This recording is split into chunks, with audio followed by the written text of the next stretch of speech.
All right, so I want to make this quick video real quick. I'm gonna name this. I'm gonna make two different videos of this, but the first video is gonna be about the first experience, and I'm gonna call this Angel Stories. Okay, and the first story I would say took place. I was about 6 years old, and a very traumatic situation happened.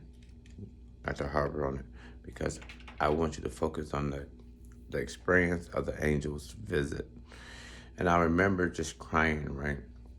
I was crying, and I was inside this dark room, and I was dreaming. Actually, let me back up. I was dreaming, but it was so like vivid and real that it felt like the room had turned completely black, like like pitch black. And I remember this lady coming into the room, and she was tall in stature, and she was like, her skin was, it was like a creamy chocolate color, and she was dressed in all white. It was like a robe, but it was white, and it flowed, and it felt like she felt like a, even as a kid, like she felt like a grandmother. It is like she gave the feelings or emotions like she was a grandmother. And I remember like sitting down, my legs was folded into me, and I was just crying, and I was just crying, and I I remember her like coming up to me, and I'm sitting, and she's standing up, and she kneeled down to me to like stand up and take my hand. And that's exactly what she told me, was take my hand. And she said, I have to show you something. Don't be sad, but I have to show you something. And this is why you can't give up and stop. And I remember her. Uh, I'm not gonna cry. I'm not gonna cry because I, I need to share this story. And I remember her like um, leaning down, and she told me to take her hand, and she said, I have to show you something. And so it was like, if you can imagine, like going through like generations, um, and I remember her taking me, and the first place that we went to, um, it was to this house that it was this house, and I remember this house like being. I seen it again since then, so I was able to see like more details to it. But when I first seen it, it was this house. Actually, if you go to, it's on my Facebook, but the original Simple Lip, and the house that had like it was it was the original Simple Lip house, and I'll find it and share it. But she takes me, and we're inside this house, and the floors are marble. I just remember this house. The room was like huge, and the floors were marble floors, so it's like really expensive, right? And I remember the pillars been inside it, like like when you first walk into the house, it was like huge pillars, kind of like the Greek Colosseums, and it's like marble. And I remember us, I'm standing side by side with her, and I remember there was this man that was sitting inside this chair, and it's this open room, and it's just this one like lazy boy style chair.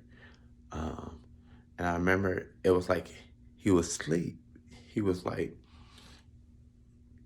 leaned back and he's sleeping and his head is down so I couldn't see his face, whether by purpose or by whatever. And I remember looking up to her and I was asking her, who's that man? And I remember her telling me, that man is you. And I guess she was like she could feel that I was confused by like her response when she told me that. I was like, what do you mean? I'm a little boy.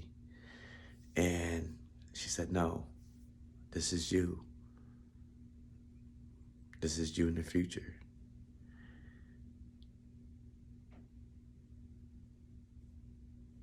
And I remember looking around and I remember saying to her, like, this man must got a lot of money.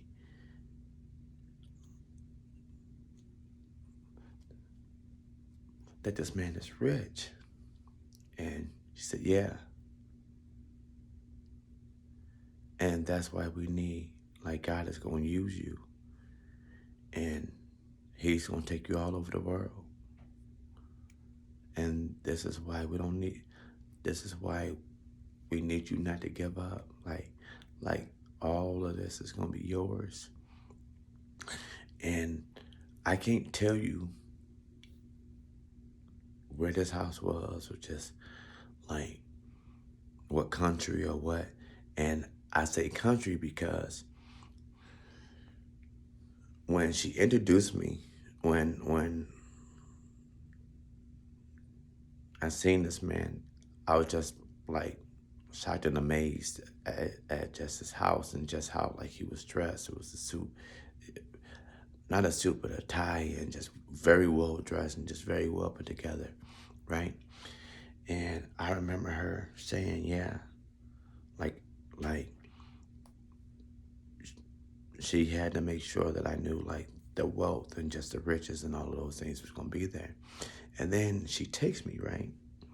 So from there, we started the home and the lifestyle. Like she had to, even though like as a kid, I couldn't fully comprehend, but like looking at it right now, I think it was symbolic of her letting me know that like the wealth and riches and all those things was gonna be added. And then we moved from there. We moved on to, she took me to what appears to be, I want to say like Portugal or like or or Spain because of like the colors, the very bright colors, and like the people.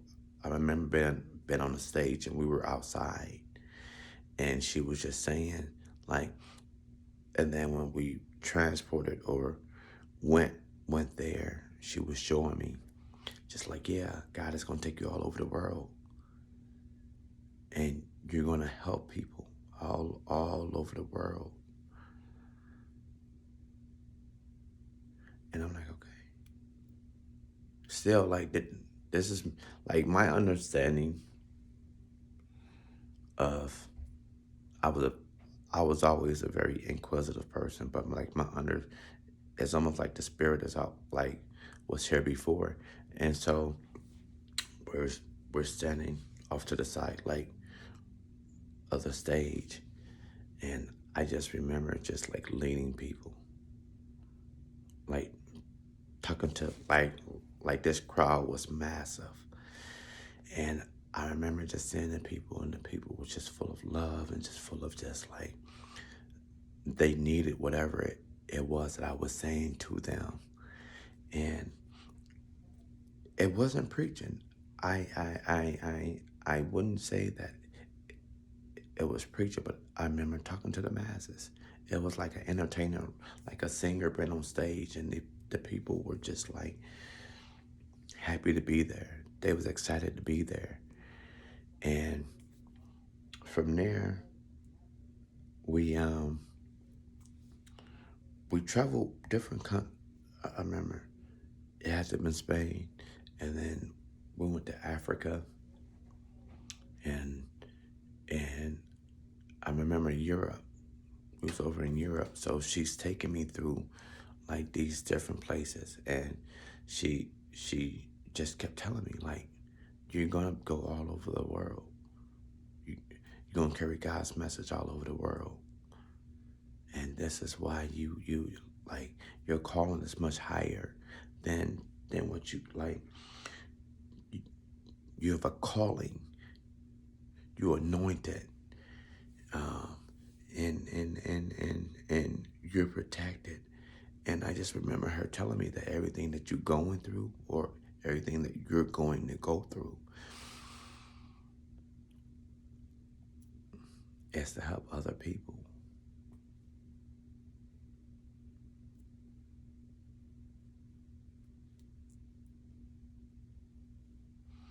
And I remember,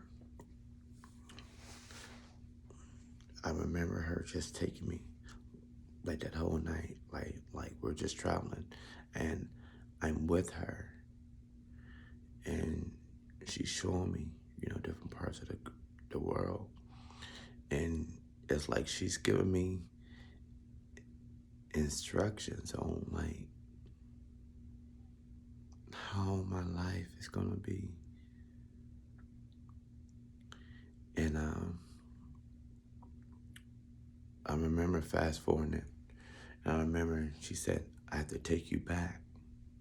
I have to take you back," like she was looking at a watch, because she kept looking at her urn, and she said, "I have to take you back. You have to return now."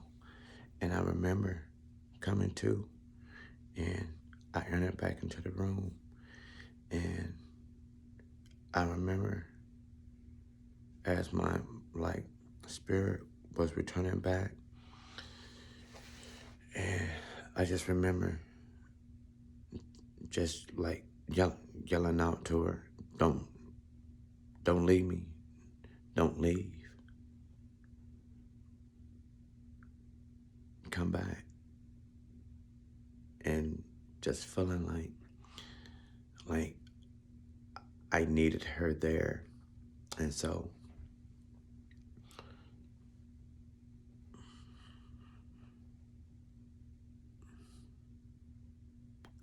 even now, I just feel like I'm much closer now. But I just remember like that happening, because it was either like one of the most devastating um, days of my life, really. Um, at that moment that the assault happened, and I just remember her coming to me, and her showing me like everything is gonna be okay. Like she had to reconfirm to me that everything's gonna be okay. One, and two, that everything that I was going through, would go through, was for a reason, and that it was all gonna be okay. All of it was gonna be okay. And yeah. And then that same angel, that same angel uh, came to me another time, and that'll be part two. But this is part one of angel stories. And I just remember just always, even today, like a part of me wants to be, you know, torn up or just whatever way, but like my spirit, I know that my breakthrough is right here. It's now. And just making peace with just all of it, you know. Um, and so my higher man, my God consciousness, I know that is all that is coming. It's here already, because my mind has been transformed. But I had to share that story, and that's part one of angel stories. I come back with the second time that I seen that very same angel, uh, but with opened up our minds, with opened up our spirits and our hearts again. Until next time, it's part one.